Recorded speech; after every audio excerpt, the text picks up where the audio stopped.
Thank you, everyone, for joining us here today.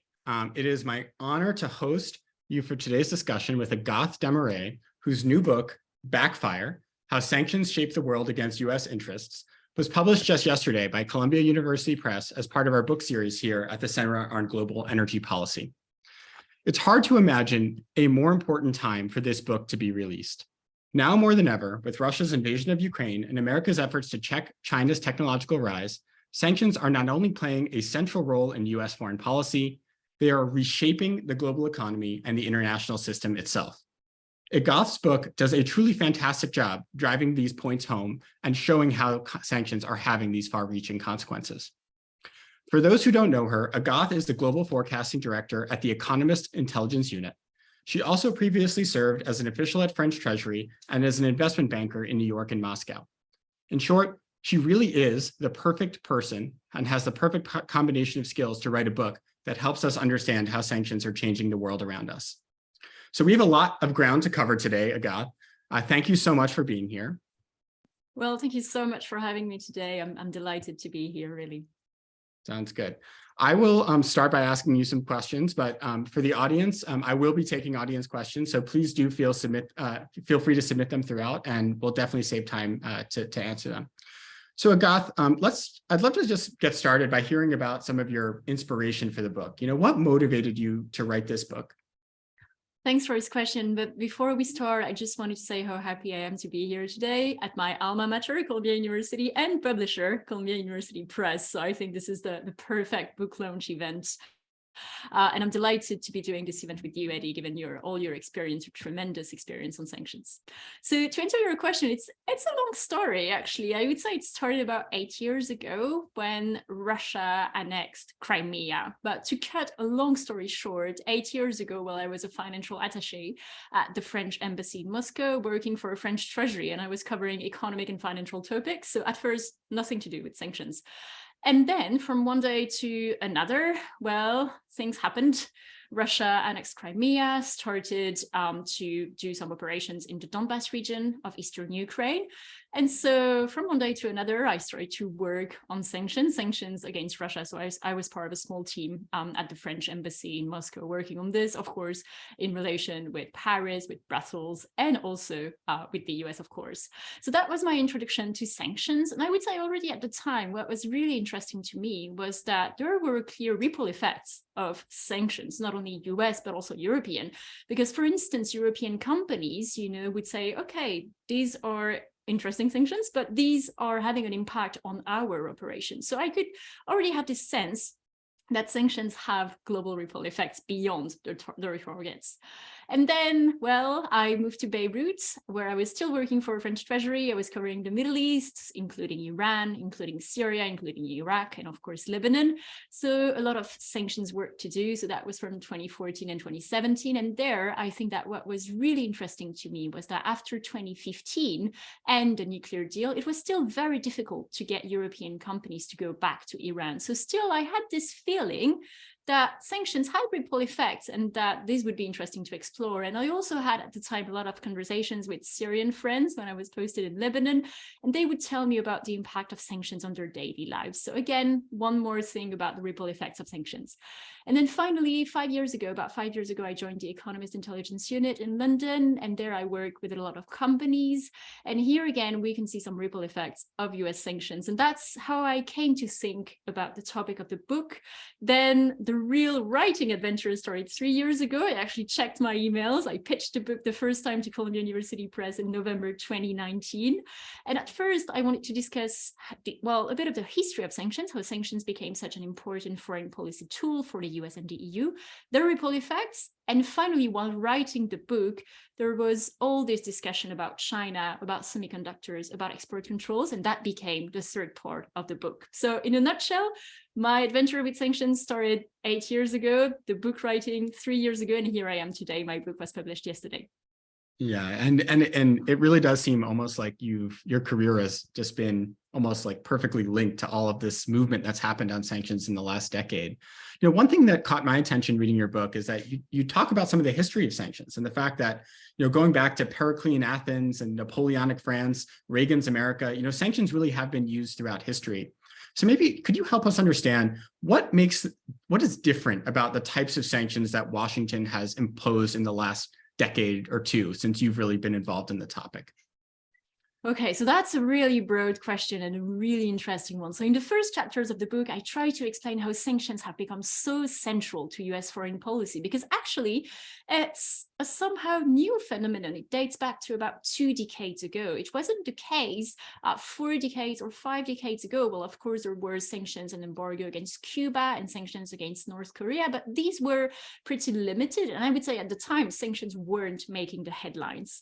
But what happened since actually 9/11, and so 2001, was that there was this realization in the US that financing was a key thing for terror groups, but also for rogue countries. And I would say that the invention of financial sanctions, because these are financial sanctions that target financial channels instead of trade, with trade embargoes, for instance, well, it dates back to the time when OFAC, the US agency in charge of creating and implementing sanctions within the US Treasury, well, they targeted a North Korean bank called Banco Delta Asia that was the financial conduit between North Korea and the rest of the world. And actually, North Korea was using it, as I discuss in the book, to do a number of illegal, illicit things. And it was really the sole financial conduit between North Korea and the rest of the world. So the US had, well, this very interesting moment thinking, okay, well, maybe if we cut that link, this will do tremendous damage to the North Korean regime. And this is exactly what happened.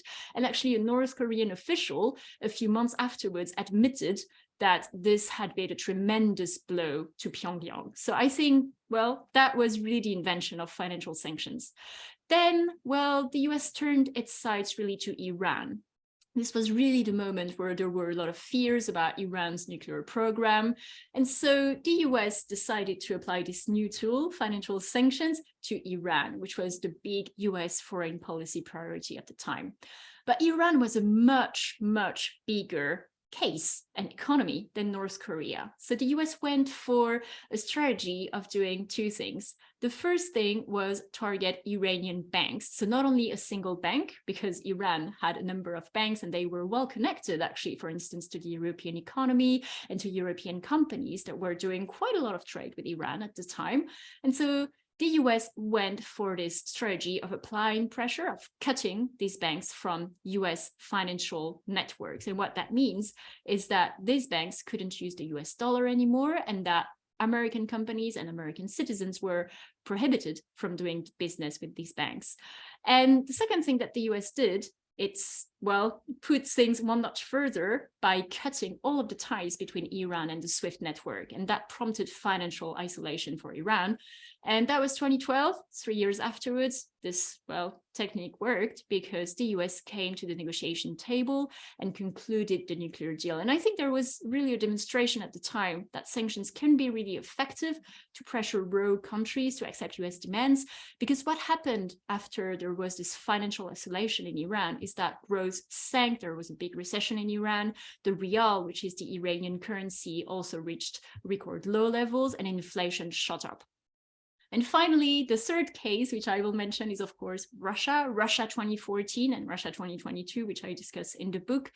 Well, I would say here that the US and the EU, so the US and its European allies, faced a much bigger task with Russia, because Russia was a major economy. I think we shouldn't forget that at the time in 2014, it was part of the G8.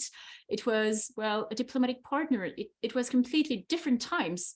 Of course, there were disagreements, but there were diplomatic relations between Western countries and Russia at the time. I mean, I was a diplomat, and we would have relationships with Russian diplomats and the Russian administration. And so what happened here is that the US refined financial sanctions and imposed what is called sectoral sanctions against 3 key sectors for the Russian economy: the financial sector, the military sector, and the energy sector. And I argue in the book that these restrictions on the Russian energy sector are actually the most important ones that were imposed against Russia. I'm sure that we will go back to that, because they will prompt a slow asphyxiation of the Russian economy by making it very difficult for Russia to access financing and technology to develop new energy fields, at a time when current energy fields in Russia are maturing. So that's in a nutshell, but of course it's a bit long, the history of sanctions and how they became such an important tool for the US, with this realization that financial channels, targeted financial channels, can be very effective to pressure rogue countries, well, to comply with US demands and to stop rogue behavior. Yeah, I think you do a great job of really talking about these financial sanctions with North Korea and Iran and Russia. And, in the US, at least, there's this narrative that financial sanctions are targeted, right? They're in some ways sort of like the economic equivalent of a precision guided missile, right? They're more precise than the embargoes of the 90s. And yet still, we see really harmful humanitarian side effects of sanctions. And this, of course, is even despite the fact that US sanctions, by a matter of law, exempt food, medicine, and medical devices. Can you help us understand why, even with these more precise financial sanctions and these broad exemptions, we still see some really harmful humanitarian side effects? Yes, absolutely. And that's the topic of the book. And I should really say here that the book isn't at all saying that sanctions should not be used by Western diplomats and by US diplomats. Sanctions have proved to be a very effective tool. Actually, I would say that sanctions can be the most useful diplomatic weapon for, well, Western diplomats, because they fill in the void between, on the one hand, empty diplomatic declarations, which are not going to impress someone like Vladimir Putin, for instance, because, well, usually when you do only a diplomatic declaration, it means that you do not want to do anything or you cannot do anything. So, well, this is not really useful. But on the other hand, at the spectrum, what do you have? You have military interventions. And so sanctions fill in the void between the two. And in some ways, to paraphrase Winston Churchill, they could be the worst form of diplomatic weapon, except for every other diplomatic weapon that has been tried. And that is a phrase of Winston Churchill about democracy, the worst political regime, except for all the others. But to answer your question, yes, indeed, sanctions, US sanctions in particular, because they are extraterritorial, they can apply to all companies around the world, which is very different from European sanctions, for instance. And also US sanctions can have a secondary component. That is to say that firms around the world, such as European or Asian firms, may be compelled to respect US sanctions, else they could lose access to the American market and the US dollar. So US sanctions have global ripple effects. I think that this is really clear, and I discuss 4 cases in the book, so perhaps I can mention them and then we can dig in a bit deeper in these cases if that's of interest. I discuss how they can have humanitarian impacts, and I discuss how sanctions, well, whether actually sanctions really impeded Iran's ability to respond to the COVID crisis, or I argue it's much more complicated than that because of the structural impact of sanctions. The second case study that I take a look at is how sanctions can fuel disputes between the US and its European allies. And here I discuss the Nord Stream 2 saga from a European perspective, because I think that there were a lot of tensions between both sides of the Atlantic about this pipeline. And in my view, it's interesting to take a look at these, how sanctions can fuel disputes. Another case study that I take a look at is how sanctions can have ripple effects on commodities markets. And here it's the Rusal saga, when the US imposed sanctions on a major global aluminium producer, which had huge ripple effects on global supply chains, on aluminium markets, and down the road, say, on European foundries, for instance, and so on the automotive market. So I found that this case study was really interesting. And finally, I discuss how sanctions can have ripple effects on European companies for the reason that I mentioned, because of this secondary component. And here I discuss what happened to European companies after the US exited from the nuclear deal with Iran, because European companies were in a tricky situation. In theory, well, the EU was still in the deal and they were European companies, so they were supposed to respect EU law.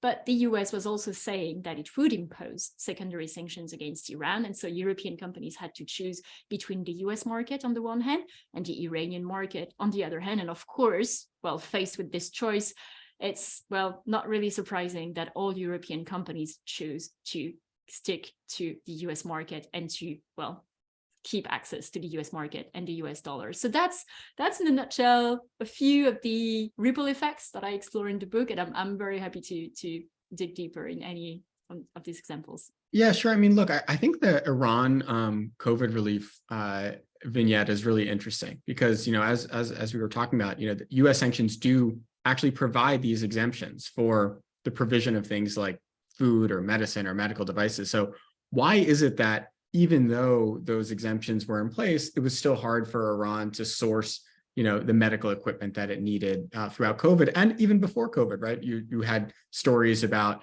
cancer patients, for instance, in Iran struggling to access, chemotherapy drugs. What explains that phenomenon? Well, a number of factors, actually. And I think, well, I agree with you. It was one of the most interesting chapters to write, also because there were a lot of discussions about this topic. Actually, for instance, the New York Times, there had been an editorial from the New York Times asking for the US to lift sanctions against Iran during the COVID pandemic. So there was a lot of discussions about this topic. And what I wanted to do is take a closer look at it. Were sanctions really responsible for the high death toll, sadly, in Iran? And actually, it's a bit of a yes and no. What I would say is that sanctions were, well, partly making it difficult for Iran to tackle the COVID pandemic, but just lifting sanctions temporarily or even for a long time wouldn't have helped. And this is due to several factors that I explained in the book. The first factor that I mentioned is the fact that to do trade, you need financial channels and you need logistical channels. And so this was a bit complicated because even if you were to lift sanctions, well, a number of firms that are, that would be maybe willing to do business with Iran are still worried about falling full of US sanctions in particular, sometimes because sanctions can be vaguely defined. Well, sometimes there's a lack of clarity about what is possible, what is not possible. And so we have this trend that is called over-compliance. That is to say that companies, if they see the word Iran, or at the moment Russia, but this also applies, for instance, to Syria quite a lot, even for things that are not strictly prohibited, such as humanitarian trade, for masks or for food, well, companies tend to say, well, this sounds too risky to me. And is it really worth it? Especially when we think about the fact that at the start of the COVID pandemic, there was a lot of demand for personal protective equipment around the world. So why would companies have chosen to serve the Iranian market when they were worried about falling full of US sanctions? So that was the first thing, lack of financial channels, of logistical channels.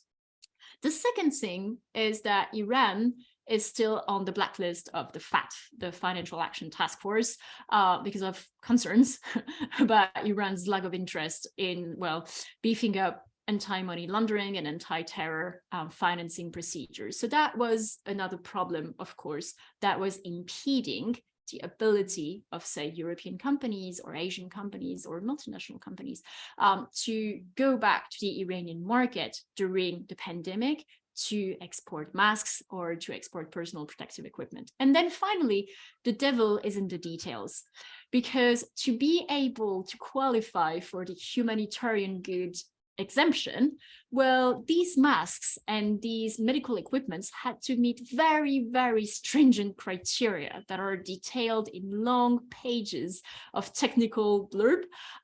So of course, this is really important on the one hand, because Western countries would be worried about the export of what is called dual-use equipment to Iran, but still, it is very tricky, it is very difficult, and it highlights the high compliance costs of companies willing to trade with a country like Iran. And so when you mix all of these together, essentially no banks, no companies willing to export physically the goods to Iran, the FATF question, and also the fact that it was incredibly tricky in terms of compliance, because what it means is you need to hire lawyers to make sure that the goods comply with the requirements. Well, it simply wasn't worth it for a number of companies to help Iran tackle the pandemic. And so what this highlights here is two things. The first thing is that sanctions have a deep structural impact on the countries that they target. And what that means is that simply lifting sanctions isn't enough to restore these economic ties. And I think that this is an important question to consider because of the second point. The second point is that sanctions relief, notably for Iran after the conclusion of the nuclear deal, can be very disappointing.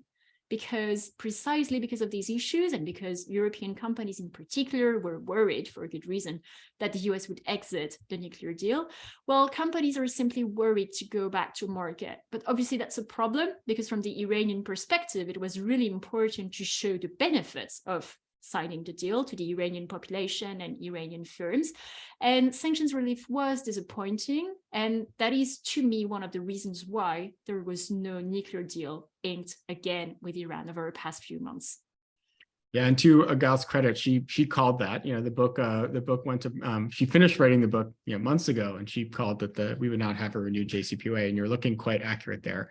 I'll also mention there's a great little comment in her book in which she says basically for the US to have actually provided COVID relief to Iran, it would have required America putting plane loads of medical supplies and just physically shipping them to Iran because it's so hard to get the private sector to act.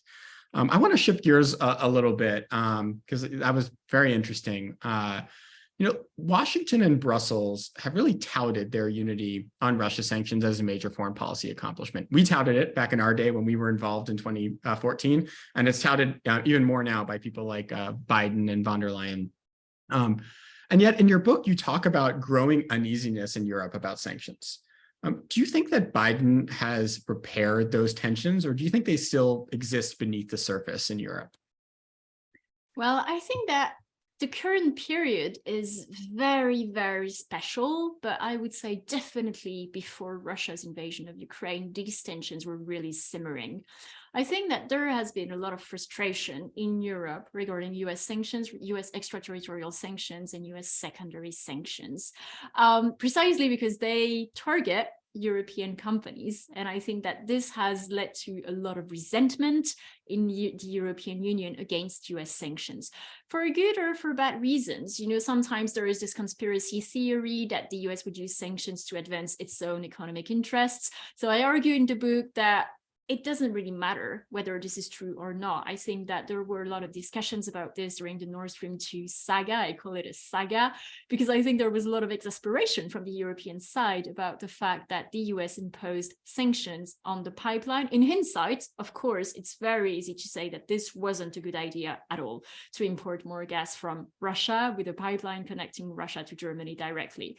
But that's in hindsight, and that's very easy to say now, because at the time, the view in many European countries was that this project was very debatable. Some political parties were pro and other against, but I think there was a consensus about the fact that the US was taking things one step too far by imposing sanctions on this project, because the European Union, well, didn't give lessons to the US about whether and how to build pipelines on its own soil.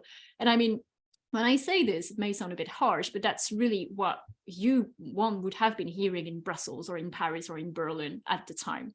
So I think that there were really these tensions simmering, and these tensions have really led to disputes between allies. I think that the sanctions topic has really fueled disagreements between both sides of the Atlantic, which is dangerous. So when you had these discussions about, well, whether the US was using sanctions against Nord Stream 2 to boost its own LNG exports, that's a bit of a conspiracy theory, but what it really highlights is the deep distrust in European countries about the motives and purposes of US sanctions. And that is dangerous for a transatlantic relationship.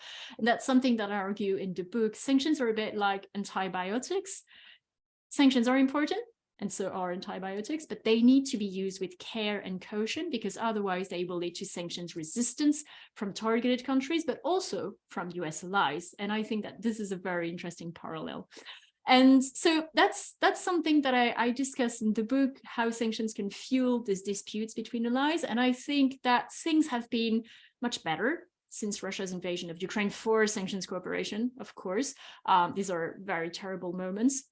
But we've seen a lot of unity between both sides of the Atlantic. And I think that this is a very strong and important message, because Putin is betting on sanctions fatigue, especially in Europe, because of the energy crisis and the fact that the Eurozone will probably enter into a recession next year. And Putin's bet is that there will be sanctions fatigue, there will be popular resentment, especially in Europe, and that would only serve his interests. I think actually at the end of the Nord Stream 2 chapter, I say that any disagreements on sanctions between both sides of the Atlantic, well, you can be sure that there is one person rejoicing, and it's Vladimir Putin, and he's precisely betting on that.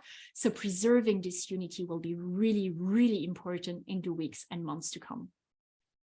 Thank you. No, that was, I couldn't agree more. I do think it's very important to preserve the unity, and also across whoever, whatever, whether it's 2024 or 2028, whenever we have a new president, we need to show that there is, bipartisan, that, unity on this issue, right? Because I do think Trump himself did a lot of damage to this issue.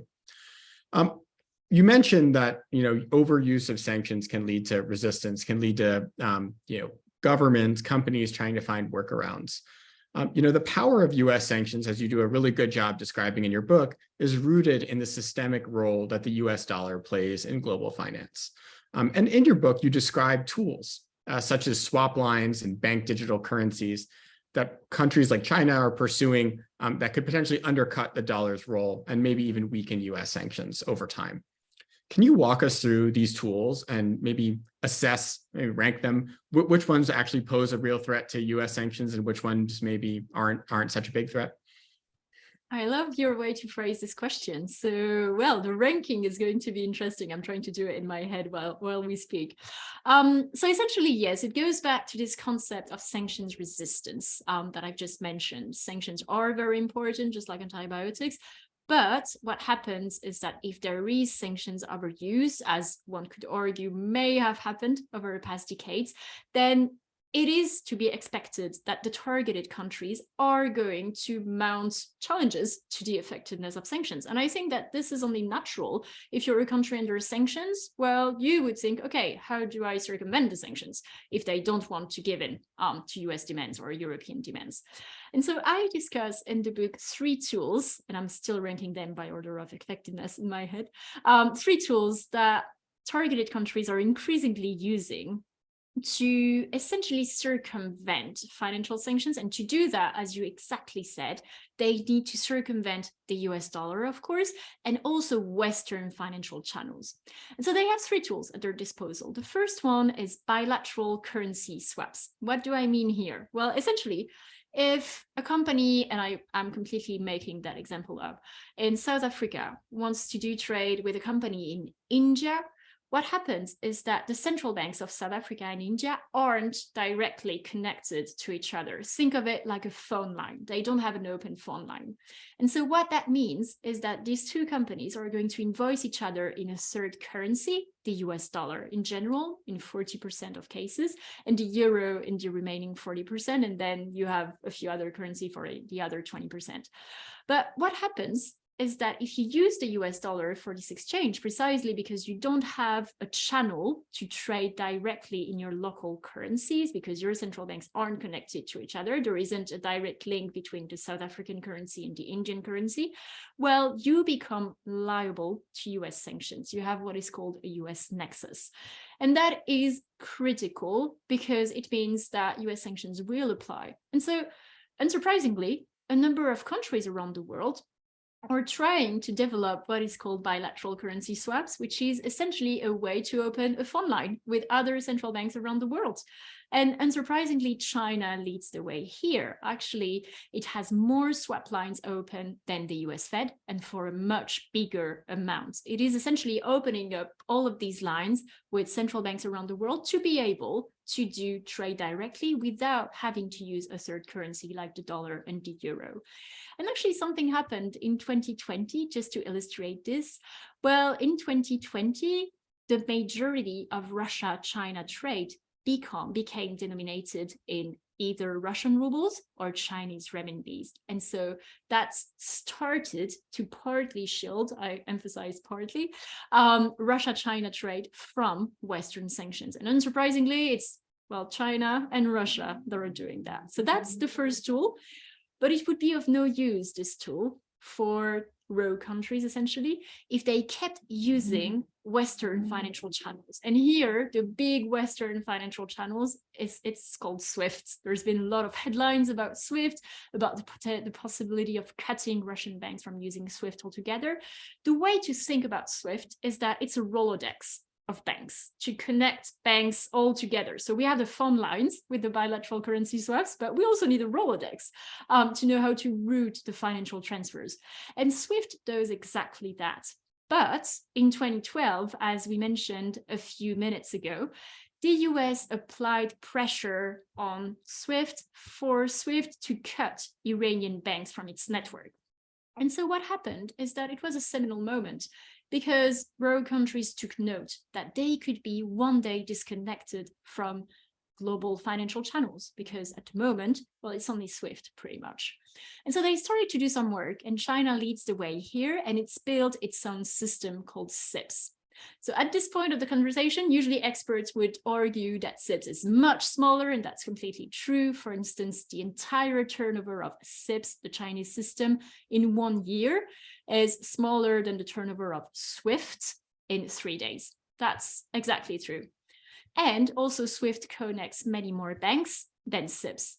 But actually for Russia and China and other rogue countries that are trying to escape sanctions, it doesn't matter. What matters to them is not that they have the biggest alternative to SWIFT, it's only that they have a viable alternative to SWIFT. A plan B is from one day to another, they are disconnected from SWIFT.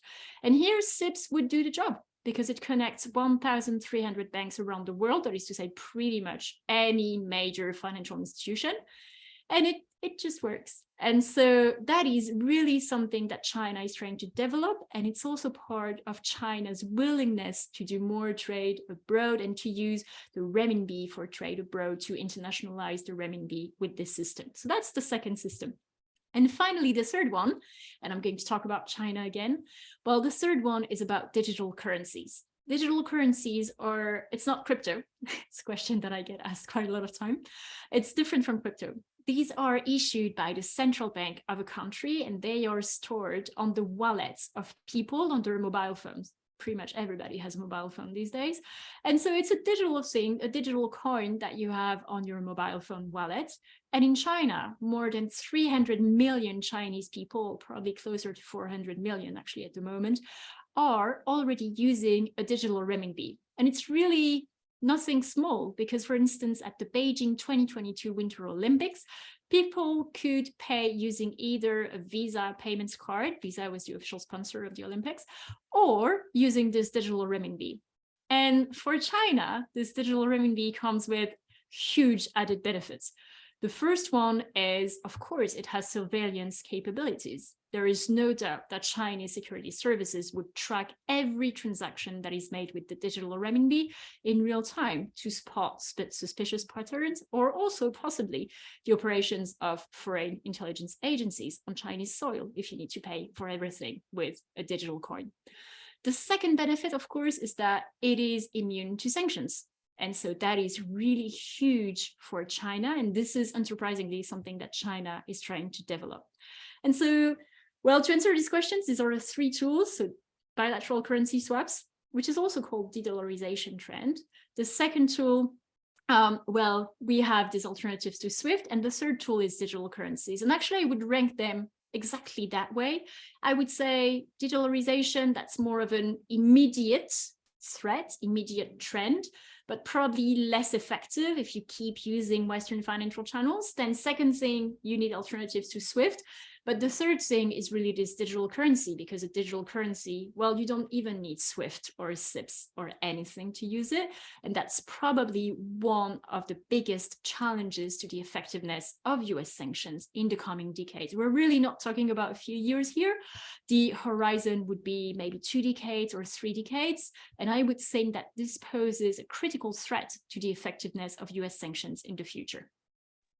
I would agree with you. I think the central bank digital currencies are probably the biggest threat of the three. Although, so long as the dollar is important and so long as the U.S. market remains as critical as it is, there's no reason why the United States couldn't impose secondary sanctions on someone trading in China's digital yuan, right? I want to shift gears again because I think you do a really excellent job in your book talking about the fact that the dollar is really only one potential choke point that you can use for economic warfare, right? And part of the reason, the reason that the US is using the dollar right now is because of this systemic significance. Over time, I think you make a compelling case that significance may well decline or at least erode from where it is now.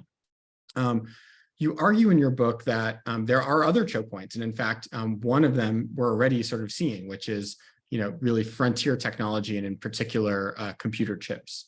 Can you explain to us how the US is weaponizing its tech sector and what the ramifications could be if this trend continues? Yes, absolutely. So I think to go back to the genesis of the book, I thought that this was a very interesting development because when I started writing the book, I wasn't planning to discuss export controls. And in the end, 1/3 of the book essentially tackles the question of whether export controls are the sanctions of tomorrow. And I would say yes, here, definitely. And in the book, I discussed the semiconductor question in more detail. So semiconductor, well, there's a lot of discussions about them lately. We've seen some pretty big US moves to restrict US semiconductor technology exports to China lately. And I think that this fits in the pattern that you've just mentioned about how the US can also weaponize technology to advance US foreign policy. So essentially, if we go back to the way that a semiconductor is manufactured, the first thing to say actually is that semiconductors are really critical to the economic battle that the US and China are waging against each other. And it's not only about trade. I think that this all started with what was called a trade war under Trump, but it's really a battle for economic dominance that plays out in the trade, in the financial, and in the tech spheres.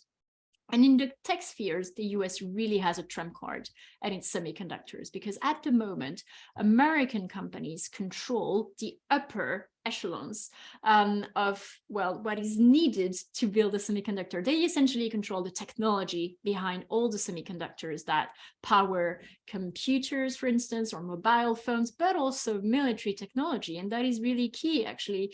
If we take a look at what's happening in Russia at the moment, and also in Ukraine, the US has imposed export controls against the export of semiconductors to Russia. And this is going to be a key problem because Russian missiles, the Iskander missiles and the Caliber missiles, are full of semiconductors that were manufactured using Western technology. So this is really, really important, this battle for semiconductor technology.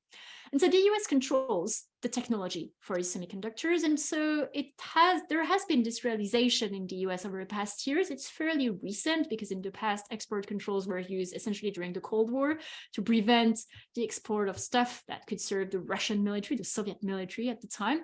There's been this realization that the US had some power to slow down China's catching up with US semiconductor technology, because given the US controls this technology, well, it is fairly obvious that if you control the exports of US semiconductor technology to China, then you're going to set back China's technological advances quite a bit. And so we've seen this happening over the past years. And obviously, the US has taken some new regulations lately over the past few weeks to really control the export of US semiconductor technology to China. And this is going to be a key problem for China. It is going to be a key problem for China, for instance, to roll out 5G networks and also to get access to very advanced semiconductor microchips. But I also argue in the book that this is a bit of a poison chalice for the US because this could be a problem for US companies. And actually, when you take a look at what US semiconductor companies say, in theory, you would expect that they would be very happy about some export controls designed to protect their IP and their technology, but they're not too happy about it because what they fear is losing access to the Chinese market, which is obviously a huge market for them. And that could be a threat for them because if they lose access to the Chinese market and the revenues from the Chinese market, they could face some issues to finance R&D expenses, which are critical to remain ahead of the game. So these are all some topics in a nutshell that I discuss in the book, and I argue that this decoupling of supply chains, especially in the semiconductor sector, it may look like a good idea on paper, but in practice, it would be very difficult, very costly, very tricky, and it may come with side effects, negative side effects for the US. Thank you. No, that was definitely one of the most interesting parts of the book too. And I really learned a lot from that section, and look forward to assigning it to my students in our class in the spring. I think it's one of the best sort of summaries of, you know, how the semiconductor sanctions have come about, export controls, and what might be next. Earlier in our conversation, you kind of hinted at one of your more interesting assessments of the Russia sanctions, which I definitely caught my attention because it's one I had never heard before. It's a non-consensus take. And specifically what Agathe argues, for those of you in the audience, is that the original 2014 Russia sanctions will actually end up being more impactful and more significant than the much broader sanctions that have been imposed in the last 6 months. And this, again, is surprising because, you know, we've seen the Central Bank of Russia sanction, we've seen Sberbank sanction, we've seen so many sanctions in the last 6 months, but Agathe says, hey, wait, 2014, we actually did the big stuff. Tell us about this. Yes, indeed. I argue in the book that the 2014 vintage of US sanctions were probably the most stringent and the most important for the Kremlin. And I actually argue that these are the sanctions that are maybe keeping Putin awake at night. So as you've mentioned, in 2022, we've seen the US and the EU step up sanctions against Russia. So they've frozen part of the reserves of the Russian central bank, but the Russian central bank had $640 billion before half of its reserves were frozen. It still has about $300 billion in its reserves. That's more than the US Fed, just for comparison. So I think that it has some time and some reserves to go. And also you've mentioned that some Russian banks have fallen under sanctions. Some of them have been disconnected from SWIFT, but not all of them have been disconnected from SWIFT. And it's a bit as the same situation as with SIPs. As long as some Russian banks remain connected to SWIFT, well, essentially Russia can use them to do trade and to have exchanges with the outside world. So what I argue in the book, and this was a hard call to make because I finalized the first manuscript of the book way before Russia invaded Ukraine, and I made some last-minute changes at the start of the invasion, so the book would reflect these developments. Essentially, the 2014 vintage of US sanctions was probably the most effective against Russia because it targeted the Russian energy sector. And what I discuss is the fact, well, essentially, Russia only knows how to produce and export commodities, especially energy. Energy represents 1/3 of Russia's GDP, half of its fiscal revenues, and about 60% of its export revenues. So if you target the energy sector and if you manage to do a slow asphyxiation of this sector, well, sanctions are going to be very effective. And the US did two very smart things here. In 2014, it restricted the access of Russian energy companies to two things. The first thing is financing. They cannot raise capital on financial markets in the US and Western financial markets in general, and certainly not in US dollar. And the second thing was export controls. As we've just discussed, the US has restricted the export of US energy technology to Russia. And for Russia, this is really a critical threat to its economic model, which essentially is about producing and exporting oil and gas, because current reserves of the current energy fields of Russia are fast depleting. They are coming to maturity, which is a polite way to say that the reserves are being depleted. And so Russia badly needs to develop new oil and gas fields. But the new reserves are located mostly in the Arctic. And so in very, very challenging conditions, we're talking about -50°C in the winter, and also ice. Well, essentially, you need a lot of money to do that, and billions of US dollars, and you need top-notch technology to do that. But if you don't have Western financing, well, maybe China can help, but this will come with strings attached. And if you don't have Western technology, well, then that's really a problem because China doesn't have the required technology. And so in my view, this is going to lead to a very slow asphyxiation of the Russian economy with a slow, very gradual and very slow decline of the Russian energy sector. And this is one of the objectives of sanctions against Russia. It's really to show that continuing this behavior in Ukraine is a folly because it will lead to this asphyxiation of the Russian energy sector. And it will actually accelerate the demise of Russia as a global energy superpower. Russia will lose its energy superpower status in the coming decades. If we take a look at the data from the International Energy Agency, what is clear in the statistics is that at the moment, about 1/3 of oil and gas traded globally comes from Russia. This share will drop to 10 to 15% in a few decades. And so Russia won't be such a big player in the energy market in the coming decades. And that's a real threat to the Russian economy, especially as the outlook of the Russian economy is bleak outside the energy sector. We're talking about declining demographics, we're talking about very low productivity growth, and we're talking about a global shift to renewables away from fossil fuels because of the fight against climate change. So these sanctions are going to make a bleak outlook even bleaker, and they really represent a threat to the Russian economy. I've covered Russia for many, many years, and I've heard a lot about the diversification of the Russian economy. To be clear, this has never happened, and this will never happen. The only thing that Russia knows how to do is to extract energy and ship it abroad. And so if it cannot do that, it's going to face a very, very difficult situation.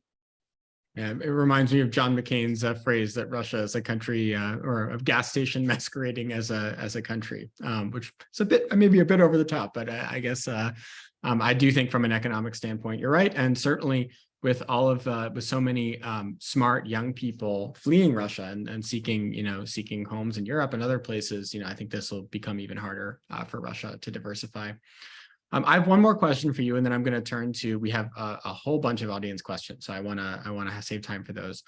The United States by no means has a monopoly on the use of economic warfare, and I think this is something that we sometimes miss, which whenever we think about sanctions, we think about the United States, we think about the dollar. But I think, sooner rather than later, we could see China, we could see even Europe start deploying tools like secondary sanctions against American companies, and you point out this threat in your book. Can you help paint a picture of for us of this, potential threat of, unrestrained economic warfare in the future?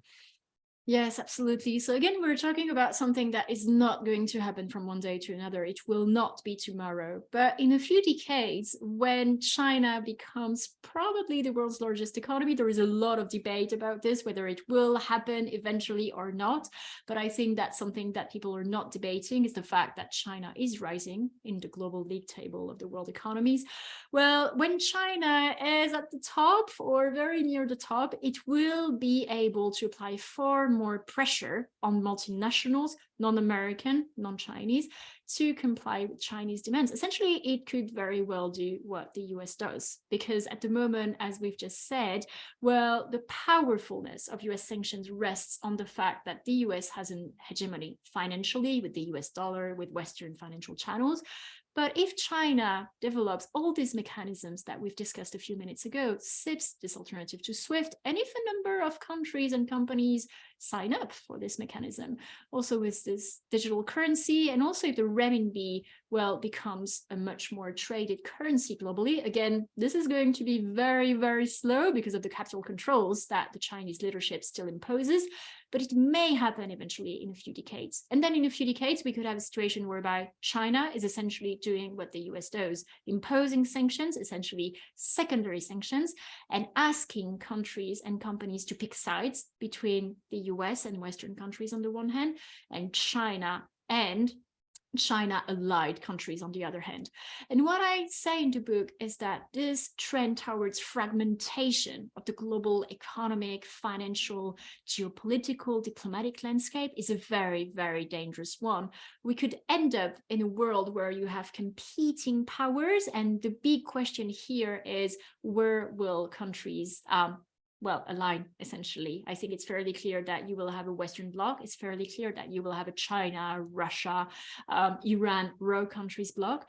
But emerging countries in Latin America, for instance, and in Africa, and in other Asian places will be really up for grabs. And this is not something new. If we take a look, and I know, Eddie, that you have a keen interest in healthcare, if we take a look at what happened during the COVID pandemic, well, Russia and China, they developed vaccine diplomacy to try to ship vaccines to emerging countries to essentially, well, surf and fuel resentment in these countries against Western countries, which were seen as hoarding vaccines. And China and Russia were trying to brand themselves as the saviors of the emerging world. And so we could see this happening again. Russia is doing it again with sanctions at the moment. It is saying, Russia, that sanctions are fueling food insecurity globally and preventing Russia and Ukraine from exporting grains. This is completely false. It's untrue. It is the Russian blockade of Ukrainian ports that is causing this. But Russia is peddling this narrative, especially in African countries, at a time when there is a gradual withdrawal of Western countries from Africa, for instance. And so Russia is gaining market shares, not in the economic and trade sense, but in the hearts and minds sense. And this is a dangerous development. And I think that this is going to be a really dangerous development in this fractured world and this fragmented world in the coming years and decades for Western countries. Thank you so much. And I agree with you. And you may need to write another a follow-up to your book in 5 or 10 years. So I can hear my husband and kids say no. I promise. All right, I take it back. So we have a lot of audience Q&A. So we'll try to get to them, and maybe we'll do like almost like a rapid fire. So the first is from Saskia Gordon, who asks about Venezuela sanctions. And you cover this a bit in your book. What do you think the impact of these sanctions have been on Venezuela? Very huge. I discussed the Venezuela case on my book, and actually Venezuela is very interesting because it came after Russia. I'm going to try to answer, well, I see we have tons of questions, so I'm going to try to keep my answers short. The US essentially had no qualms about going after the Venezuelan energy sector because Venezuela wasn't a big energy supplier to Europe. And so the US didn't have a problem with that because it meant that there were no disputes with allies inside. And so sanctions had a very, very big impact on the Venezuelan economy. I don't think that this is disputed. I think there are a lot of questions about the effectiveness of sanctions against Russia these days. I think against Venezuela, it's pretty clear that the sanctions have had a big impact. And actually, we've heard some chatter about potential lifting of US sanctions against Venezuela recently. So there is some hope. But I think definitely against the energy sector, we've seen quite a few signs that they are having a huge impact, precisely because the energy sector is so big in Venezuela, and it's the only lifeline of the regime, pretty much. Right. I mean, PDVSA has got to be one of the largest companies ever sanctioned by the US. Gera Westgard asks an interesting question. He asks, Iran is now said to be helping Russia evade sanctions. In your view, Agathe, what does Tehran have to teach Moscow about sanctions busting? Tricks to export oil undercover. I think that this is what Iran is going to teach Russia, because Iran is extremely good at doing that. I think that at the time when Iran's oil exports were restricted, we knew that a lot of these exports were going to China. We knew that, tankers would switch off their transponders. They would do what is called some spoofing. They would use a number of tricks that actually North Korea invented, and I discussed this in the book. So I think that this is what Iran is going to teach very much to Russia about how to export oil undercover globally. Yeah, I think it'll be interesting once this oil price cap goes into effect next month to see how much of this shadow tanker fleet that Iran has used and Venezuela has used is now starting to be tapped by Russia. Interesting question from Diego Moro. He asks, China doesn't have a floating exchange rate that is determined by market forces. How does that play into the idea of the internationalization of the renminbi? And if it doesn't actually liberalize its capital market, can China truly, find workarounds to US financial sanctions? So I think that this is a very nice way to push back against my argument. And I completely agree with this pushback, because as long as there are capital controls on the Chinese renminbi, it will be very, very hard for China to internationalize the renminbi. But we could imagine, again, we're not talking about something from one day to another. We're talking about in 2 decades, in 3 decades, and then China's economic footprint will be bigger. I don't think that there is any debate about the fact that the global economy economy is shifting towards Asia. And then we could expect probably some relaxation of this capital controls. It's very hard to say. I don't have a crystal ball. It's very hard to say what will happen, but I think that at some point we could expect some relaxation of these controls, and this will be part of Russia's strategy to internationalize the renminbi and also to boost this digital renminbi, to boost this Chinese alternative financial channels to SWIFT. So we would definitely expect this, and it will be a key condition for China to essentially be able to circumvent US sanctions. If China doesn't do that, I think that it will be very, very hard to be seen as a country providing an alternative currency and alternative financial channels. Agreed. Yeah. Dominic Englert has a really interesting question.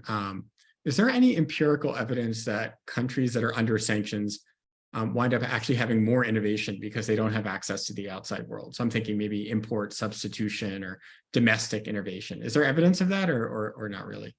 Very, very interesting question. Yes, there is some empirical evidence that this is happening. For instance, in Russia, there were some very, very interesting developments in Russia after 2014. At the time, there is this anecdote. I don't know if it's true or not, but after 2014, Putin learned that Russia wasn't self-sufficient in the food sector. And apparently he went completely blanked and livid, and he decided to make self-sufficiency in the food sector a priority. And at the moment, well, this is something that Russia has achieved only 8 years afterwards. So at least in that sector, food, this is something that Russia has done. But I would caution against saying that this means countries under sanction can, well, do things differently and adapt, because growing food isn't really high tech. If you're trying to build semiconductors, as we've discussed a few minutes ago, then you really need some foreign technology. We're talking about very global supply chains, and here we're really talking about Western technology, as we've mentioned also in the energy sector for Russia. It's really Western technology that is needed for Russia to extract this oil and gas from the Arctic region. And so food, yes, but in high-tech sectors, it will be very difficult. All right. Well, we only have about 1 more minute, so I think I'm going to ask one final question just because I find it really interesting. Therese Skalko asks you to put on your policymaker hat again. You know, you were previously at the French Treasury. What would be your top recommendation to US policymakers to actually mitigate the adverse humanitarian impacts of sanctions? Yes, well, thankfully I've done some thinking about this. Essentially, what I think is going to be needed, it goes back to the parallel with antibiotics. Essentially, use sanctions with caution, and also use sanctions with a multilateral framework. Actually, it's very interesting because this framework is lacking. We have UN sanctions, of course, but UN sanctions, well, it's very hard to impose them because when you have Russia and China as permanent members of the UN Security Council, it is very difficult. But if we could imagine some much deeper collaboration between the US and the EU and Canada and Australia and Japan on sanctions, that would be truly multilateral. I think that these sanctions, well, they would be harder to draft, but they would be harder to circumvent for countries, but also they would probably have many more provisions for humanitarian exemptions. And European banks, for instance, multinational companies, they would be far less worried about, say, using these humanitarian exemptions, because they wouldn't worry, for instance, that the US could withdraw from a nuclear deal, or that there might be some interpretation of sanctions that they have missed. I think that this would really help. And so this is a development that I think would be very important. There are international organizations for pretty much everything these days, for fisheries, for a number of things, but there is nothing on sanctions, which I think is a huge problem. Well, Agathe, thank you so much. Honestly, I've told you this privately, and I'll tell the audience. You know, I read Backfire last week, and it really is, I think, you know, the best book you can read on sanctions today. And I do plan on assigning it to my class in the spring. So thank you so much for writing this book, for doing it with the Center for Global Energy Policy, and good luck with you know, the launch of your book. It just got published yesterday. Thank you so much. It was really a pleasure to be with you today and to answer the questions of the audience. And please do not hesitate to get in touch with me if you have any further questions, the audience. I'd love to chat. I mean, I love chatting about sanctions. You could have me talking for hours. So if you're keen and have the patience, I'd love to do that. And thank you again for having me today, Eddie. Thanks so much.